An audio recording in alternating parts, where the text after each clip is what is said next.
Hunyo 13, 2026, Sabado nga memorial han putli nga kasing-kasing han baraan nga Birhen Maria. Nga na natin ebanghelyo yan ang adlaw in kinuha didan ebanghelyo sumalakan San Lucas kapitulo 2 bersikulo 41 tubtob ka 51. Pagbasa ti kang han santos nga ebanghelyo sumala kan San Lucas. Kada tuig napakadto Jerusalem ang mga kag-anak ni Jesus para han fiesta han paglabay. Hando sina an edad ni Jesus, kinadtuhira han fiesta, sumalaan ira na babatasan. Katapos han fiesta, nagtipauli hira, kundi nagpabili ng batang Jesus dito Jerusalem. Waray mahibaruhini an iya mga kag-anak. Naguhuna-huna hira nga upod hiya han kadaman, sang linakat hira anay hinbugos nga adlaw, ngan amo na an pamiling nira haiya, dito had ira kaurupdan ngan kasangkayan.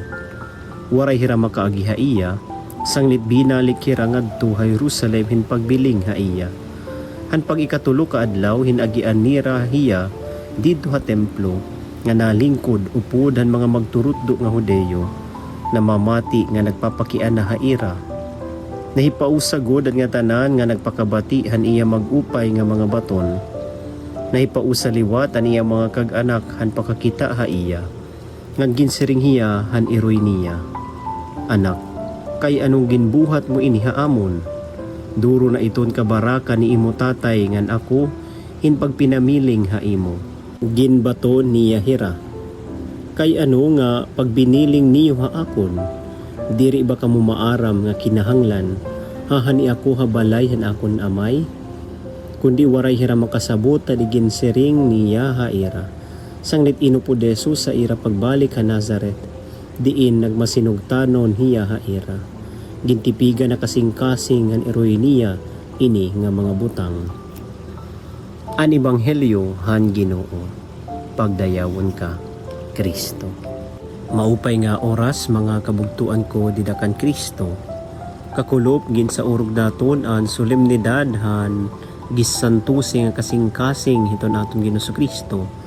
Nang kasunod hini ilang adlaw iton aton singbahan gin sa urog iton memorial iton putli nga kasing-kasing ni Maria Santissima. Siring pa twin hearts, kasing-kasing ni Jesus, kasing-kasing ni Maria Santissima. Ang gisantusi nga kasing-kasing han aton Ginoong Kristo in nagpapahinumdum ha aton mahiunong hiton kasing-kasing ni Jesus nga naglalaga para hiton iya paghigugma hiton bug-os nga katawhan.